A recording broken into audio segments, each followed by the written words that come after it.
Welcome back. I've played around with this multiband compressor available in Wavelab and Cubase to get this vocal to have less of a dynamic range in terms of volume. This means it will sit more comfortably in the mix. I've purposely not squashed the dynamic range too far in case I want to add further compression during the mixing stage. Remember, you can't actually undo compression, well, not very easily anyway. Okay, I can close the compressor now. One side effect of compression, though, is it increases all the volume.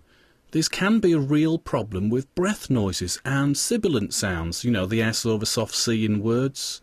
I could use a de-esser to do this, but with small files like this, it's easy just to zoom in and highlight the offending sections by clicking Alt and G to bring up the gain control and dial in a minus number.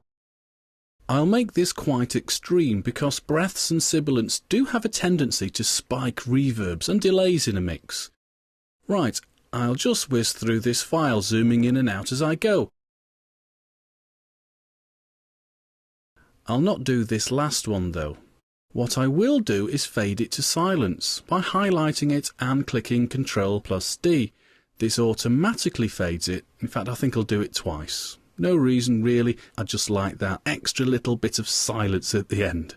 There is one more thing to do before going back to Cubase. I'll just check my spectrum analyzer to see where the most vocal energy lies. This will come in useful later.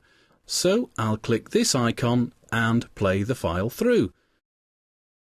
Google search my Facebook, log YouTube, invaded my space, details I viewed. Tracing, selling secrets, life is great in my surveillance state. Most of the energy is around the 340 Hz section and with some toppy high frequency detail. This is worth remembering for when I mix later. Right, back to Cubase. Now, notice when I open Cubase it will rescan the file and update its mini waveform display to reflect the changes we've just made.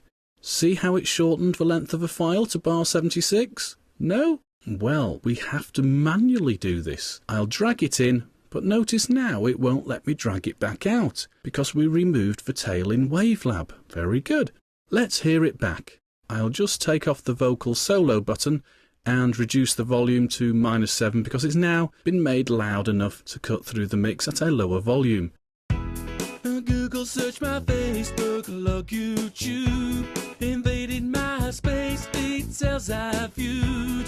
Tracing, selling secrets, life is great in my surveillance state.